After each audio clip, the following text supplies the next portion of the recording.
I feel like I'm lucky because I've had a really good life overall. It's been fantastic, but you get the good with the bad.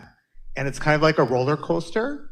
And then I grew up thinking, if I just get to this point, things will be better. You know, you grow up in an abusive family and go through hard times. And then you just think, if I make this much money, I'll do this. And then you work really hard and you make a significant amount of money and end up becoming depressed. And then the financial crisis takes it away from you to remove that aspect of your life. And then you are listening to Abraham Hicks on a beach, walking in Mexico, thinking, I found peace, and I'm just going to surrender. And the following day, your life falls apart. Everything that you thought you wanted comes in. Not the good, but also the fears. And you just got worn out. That's what happens when you get tuned in. You can feel the offness. And the question about what to do next is really extra active. We'll listen to you more. So at that point, I was just like, I'm done. It's time to be part of non-physical. And I just felt the release. And I just thought, it's time for me to go. And I woke up a couple of days later in ICU after trying to take my own life. And I'm like, I came in and manifest death. But the good news is that looking back, it's all been a blessing. I found finally a place of contentment, which I used to think was a swear word, and I'm okay with that. And like I said, I look back at my life and I'm just like, this has been really wonderful, and I appreciate everything. But now that I've found contentment, I'm not sure where to go with that. I hate to ask a why or what's next. I've been going with the flow and I've been enjoying it, but you get a little nervous. You may activate things from the past. Well, we're going to have a really good conversation here. And you're right at the point where you'll hear it easily. And we really appreciate the setup that you've given for this conversation and the activation of the energies in the room around it. And so this is going to be helpful to a lot of people, and especially to you. So your description, really accurate and good description, really very good with words, describes how most people do live their lives. And by that we mean they react to life as it's coming, so that it's a series of reactions. And it's a physical, action-oriented, doing the best you can given the circumstances that you're living in sort of life. Now, the underlying and important thing that was happening during all of that you weren't consciously aware of, but that your inner being was, is that with all those ups and downs of reacting to life, which caused you to want more, and then the desire was stronger for a while, so things got better, and then you weren't consistent enough in it, and so then it didn't happen the way you wanted it to, so then you focused upon it not happening, so it got worse. And so it was actually going in the direction of what your focus was, but you weren't really so aware that you were creating your own reality then, and you weren't working in concert with a steady guidance. Instead, you were using as guidance reactions of others, and other humans. They're a terrible gauge. They're really fickle, awful guidance to use, because first of all, they're not that interested in you, not as much as you'd like to believe that they are. And next, most of them are not that stable either. So it's just a bunch of bobbing corks on a raging sea sort of thing. And then you get very philosophical about how your life's going. And so not very satisfying. But the underlying thing that is happening during all of that is that you are launching rockets of desire. And the desire is, I want to understand this. I want to fulfill my reason for being. I want to hook up with that greater guidance. Things that you knew coming in. Life has now buffeted you about enough that you've launched those strong rockets. And we want you to hear this above anything that you ever hear, ever again from us or anyone else. This is what we want you to hear. The universe always hears what you mean, not what you're saying. So your life caused you to offer a vibration which caused you to create a vortex. So the meaning that you were radiating to the universe was not, I want out of this physical experience. The meaning that you were radiating was, I want to understand it. I want to flow with it. I want to be in the flow. I want to fulfill my purpose.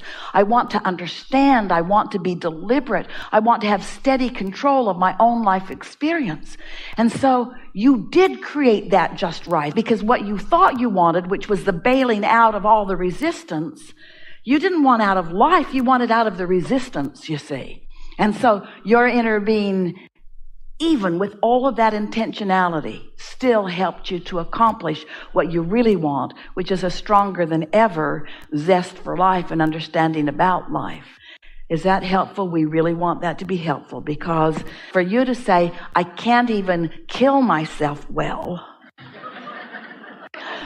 couldn't be a more bogus statement. The statement that you want to make is, my inner being knows who I am, and that will always be dominant. And I wasn't as far gone from my inner being as one might believe, because here I am now with a new zest for life.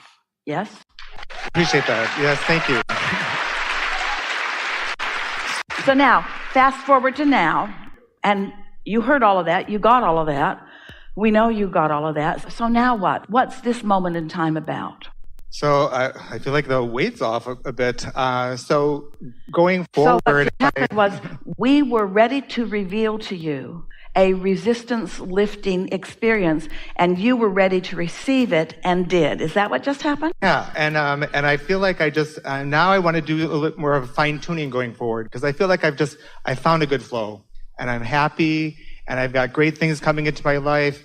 But to be honest, I'm okay with whatever outcome is. But then that's where it's hard to ask, because am I okay in a relationship or out of a relationship? And then you want both equally. How do you know? Well, it's too complicated, and you can't get there from there anyway. So we're just going to take another approach to this. And we're just going to give you a universal law principle that we haven't been talking about for very long, but that you're really ready to receive. And when you get this one thing that we are going to convey to you here in a really strong state of clarity, you're going to get this, and it's going to serve you enormously well. And all of that stuff that was going on just now as you asked the question is just going to lift off of you too. Here it is. Oh, we're out of time. No, here it is. No. Here it is. Here it is. It isn't about anyone else, which is hard to hear because they're everywhere. And they seem important to your life. But it isn't about any of them or what they are doing or your relationship with them. It's only about your relationship with your own inner being. It's only about your vibration. It's only about what's going on with your own energy within you. So when you get something from a situation or from a person that you don't like, and you have a reaction to it, usually a negative reaction if you don't like it.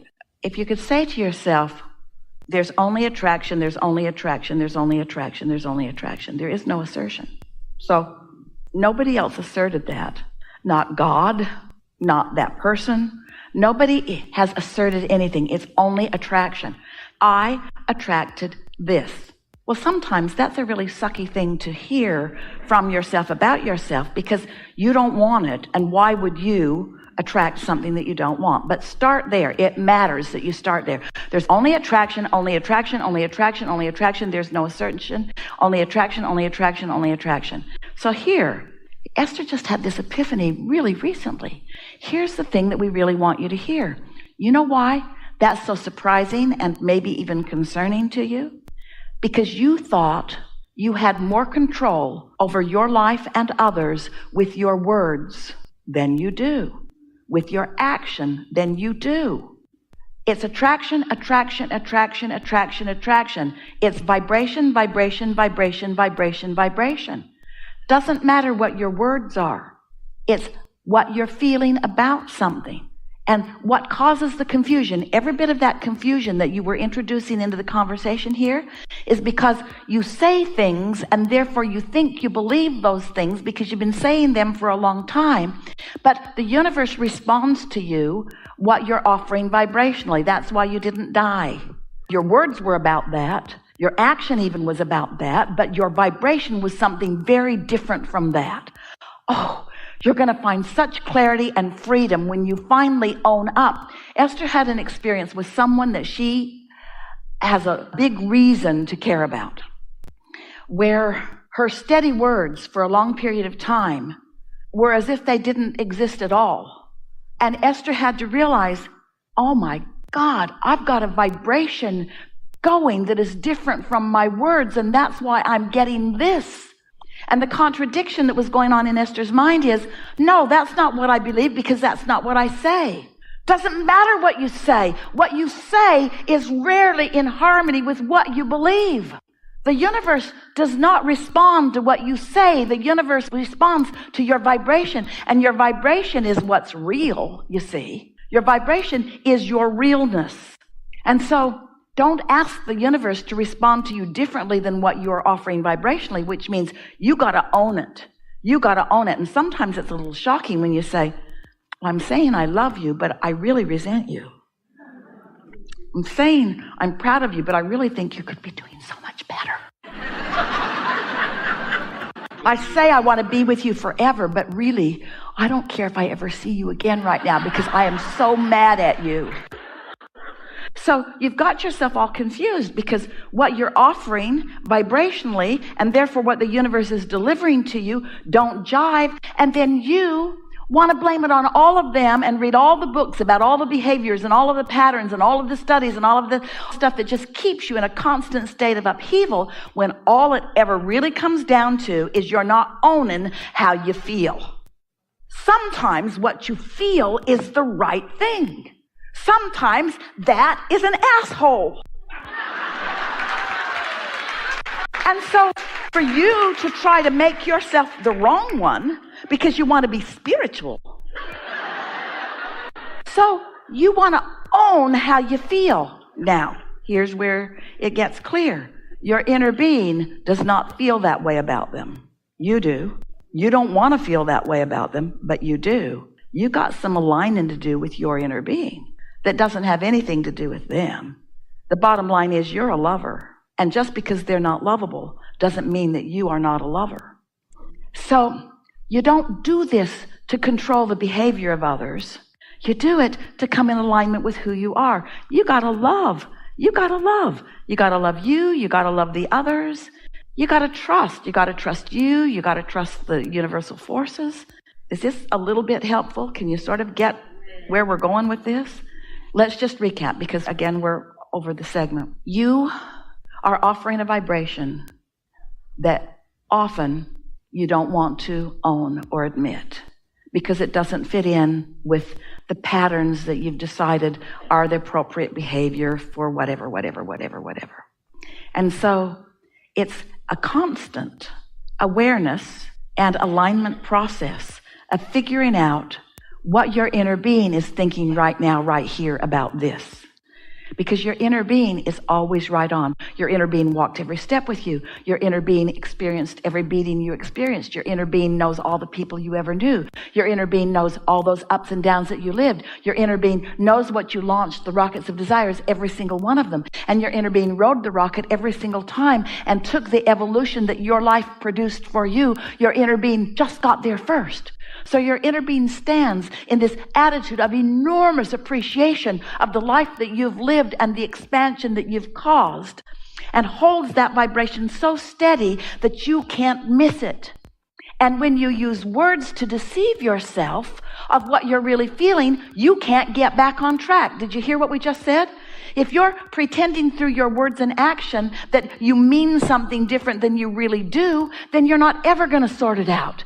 There's two ways to know what your vibrational offering is. One is what's coming back to you, and the other is how you feel. So once you own that, and when you don't feel good, you know that there's only one thing to do. We want you to hear this so much. When you don't feel good, what does that mean most to you in the whole world? What does you not feeling good mean mostly? It means right now your inner being feels really good. Because when you don't feel good, that's evidence of the existence of your inner being who feels different than you feel, because you've got yourself deprived of that. Did you hear it? Oh, I'm going to own not feeling good. My guidance system is working. And I'm going to get to feeling good, not by demanding different behavior from somebody, but by focusing myself into alignment with my inner being. And little by little, experience by experience, and then we're not talking about a long period of time, you just find that appreciation. You just find that love. You just find that centeredness. You just find that stability. You just find that home place. You just find that inner being. You just come to know who you are. And when you know who you are, the world doesn't have to behave.